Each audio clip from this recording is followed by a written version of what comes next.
everybody, this is your girl Cordnie and Ellese, and welcome to my channel on Mommyhood and entrepreneurship. And are your kids making you anxious, girl? Girl, just go on and tell Mom Cordnie I am here. I promise I ain't gonna tell nobody else that you admitted it, but I'll just go on and tell you.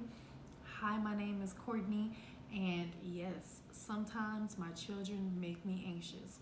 Not on purpose, not on purpose. They love me, but sometimes they make me anxious. And it is okay if they make you anxious too, because guess what? That just makes you a human mom, all right? So these are gonna be some tips on how you can just not be so anxious when your kids are around. And I hope these help you to just kind of water things out and calm things down in your house so y'all can have more of a level living space. 1, put them to bed on time every single night, period. You guys, y'all probably already do this because I'm sure y'all are perfect, but I ain't perfect. And it took me a while to realize that my children operate best when they have 10 to 12 hours of sleep. My son 10 to 12 hours, my daughter 12 because she's only a year and a half. They operate best when they have their full amount of sleep. Even my son, if he gets 12 hours, he's gravy, okay? I'm pretty sure if any of us got 12 hours, we'd be gravy. And we probably would lose weight too. But they operate better. The next day, he makes better decisions.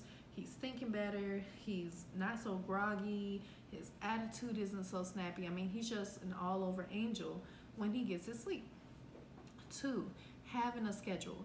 Kids trust you more when you show them consistency in anything. Period. You show them consistency with your word, consistency with your time, consistency with your timeliness, and consistency with your schedule. So instead of them having to guess what they do and don't have to do, if you have them doing the same things every single day, eventually they're just going to start doing those things. But if you're all over the place every single day or even every other day, trust me, they're going to pick up on those tasks and they're going to trust you and the house to be messy and all over the place. 3, healthy eating impacts their brain and their mood, so which is kind of operated by their brain. So if you have your children eating all kinds of sweets and all kinds of this and all kinds of that, they don't need to be eating sodas and drinking all these different juices instead of water. You know, your children are going to be a lot wilder, and quite frankly, their moods are going to be all over the place, and their sleep will be all over the place. All of that is impacted by the way you feed them. Box dinners, box lunches, all of these other things with all of these different additives that they put in our food, all of those impact your children's mood and their sleep, their attitude, the way their brain functions while they're in school on the computer all day long because it's virtual. But anyway, it impacts the way that they respond to all of these different things that are being thrown at them every single day. So just change their eating habits. You can do it slowly if you don't want to just hit them all at once, or you can just hit them all at once. Next one, exercise. Exercise also impacts their brain. You'll hear personal trainers talking about this all the time. Your mood, your mental, your brain, everything that has to do with the way you function is positively affected by when you exercise. 5, you need to have fun things for them to do around the house, period. If they don't have toys to play with, you know, or things to do outside, or activities that can keep them going, different activities so that they're not getting bored all the time since they're home all the time, or even if they're just home in the evening. If you don't have things for them to do, then they're going to start looking to you every single time for those things to do. 6, you need to have some real, true y'all time. And y'all, I'm country, so I'm going to say y'all 1,018.75 times. And by the end of this video, I'll probably say y'all more times than days I'll be alive. But we're not going to speak that. I'm probably going to say y'all less times, many less times than days I'll be alive. But anyway, at the end of the day, your kids need to have individualized personal time with you. If you have more children, then unfortunately you got to divide it up sometimes so each child can have their way, or maybe you can couple it up a couple of times and do it like that. Sometimes have it as a group, and then other times have the specialized attention. But you need to plan that out. You can even plan that out yearly. Decide, okay, on these 2 days, I'm going to make sure that I give my children 30 minutes where they can talk, say, or do anything. 30 minutes where there's no phone. 30 minutes where we're just sitting and watching a movie together. 30 minutes where we can go outside and play. Whatever it is, you need to give them that time where you can look them in their eyes and make genuine eye contact and smile and show them that they're important, okay? If you make them feel this way, they're not going to be as needy from you on a regular basis, therefore not making you so anxious. The next thing is you need to take your kids somewhere other than the city where y'all live. This could literally be like 10 minutes away, 15, 20 minutes away, in another little town where maybe y'all could go look at some buildings, or go and adventure, the little town right outside of your town or outside of your city, whatever it might be. Travel somewhere with your kids. Go for, at least a day, or, if it's somewhere close, you can do a little day trip. But just take them somewhere that is out of the norm, where you all can learn and adventure and explore and just literally have some more y'all time, but just in a completely different space. 8, have y'all time super fun activities in the city, but out of the home. So for these particular activities, it's like going to the movies or going to events or festivals, things like that. Of course, when Corona gets together with the whole festivals part, but finding different fun things to do. And there's still things that you can do even during Corona, like going to little jumpy places and things like that. Just put on your mask and take your kids. Next is you can have y'all basic time activities outside of the home. So this includes going to the parks and, having picnics, going to a lake, chilling, going fishing, things like that. Things that are semi-free or free and is literally just you, your kids, and nature. The next thing is that you can play outside, right outside your own home with your kids, and spend time with them out there and get your exercise in. Also, you can play outside with them intentionally for 15 to 30 minutes, or at least that 15 to 30 minutes, but it can be more like an hour if you want to. But play like an actual intentional game with your children and your spouse and the whole family, where you get all of you all working, not just some simple something that you're already doing. 12 is you want to learn something with them. You can read it, you can learn it on TV, but pick something that the two of you can learn and do together. Right now, me and my son are learning about space and weather because that's what he's interested in, so that's what we're learning about, and I'm learning a lot. 13 is you can take time to just let them talk. Literally, sometimes I just sit for 5 minutes and I put my phone on silent, turn it upside down, and I just let that kid talk. Let him ask questions, I'll answer the questions. Let him talk about whatever he needs to talk about before. And if he's trying to do this while I'm working, a lot of times I'll just tell him to say whatever it is he has to say, and I'll write it down, and we'll just revisit it later.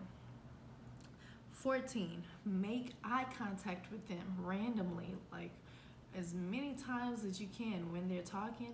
Make positive, smiling eye contact with your kids. It's the simplest things, but it will help them to have more confidence in you, so they're not always picking and prodding with you, and they feel more happy and satisfied with you and your presence with them.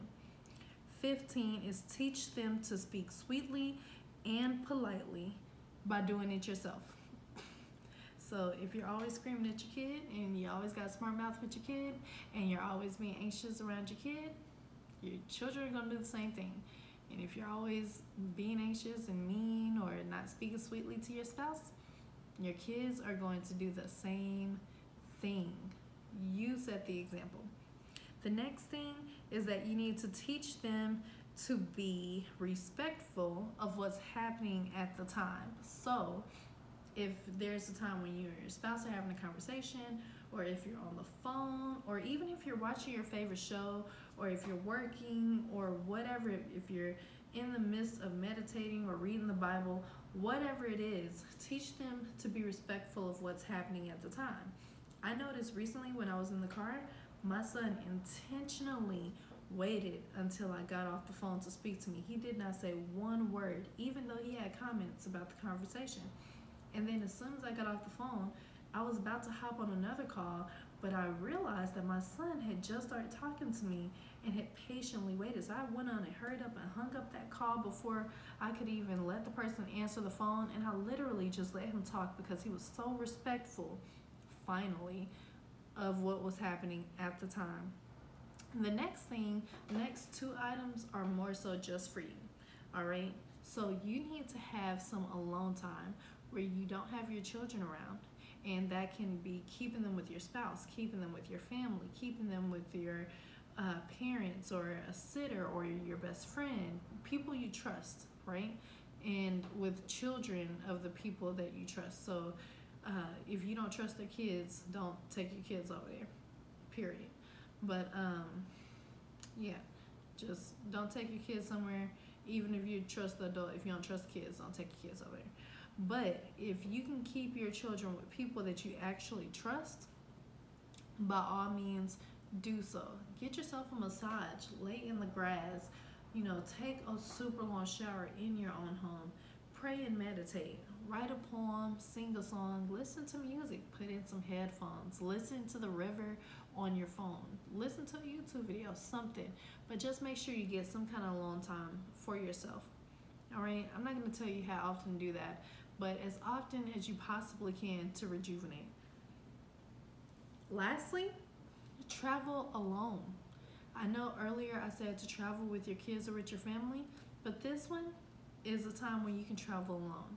Before I had my second child, I used to do that like every other December. Not too bad, but every other December, I would leave my child with his dad, and I would go on a cruise with my friends / family, and I would be alone with other adults. And it was so rejuvenating because at some point we would all get our time to ourselves, and I just got to reboot. And as a mom, you need rebooting time, or else you will be consistently anxious. Don't feel bad about it, even if your spouse tries to make you, even if your kids try to make you, even if your grandparents or your parents try to make you. People will always try to make it seem like mommies don't get off time. You do need an off day. You might not get it 2 days a week like you would with a regular 9-to-5 job. You might only get it once a year or once every 2 years. You might only get it once per month. I'm going to try to start giving myself an off day once per month, where I don't have to work and where I don't have to worry about children, for at least one day where I can just get away, okay? And prayerfully, it'll start as soon as I stop breastfeeding. But anyway, those are my tips. Let me know which one of these tips you're going to hop on, or if you're going to hop on any of them and what you think about them. Look forward to talking with y'all in the comments below. Thank y'all for supporting. Make sure you comment, like, and subscribe, and ring the bell so you can get notifications when I post. I am posting every Monday and Wednesday and most Saturdays, so make sure that you check it. I have everything pre-scheduled right now for 12 p.m., so let's see if that works. I'm experimenting with time. This is January of 2021, so if you happen to see this way later, that time may have changed, but as of right now, I'm experimenting with the 12 o'clock time to see how that works for my channel. So all right, y'all, I'll see y'all in the next video. Ciao.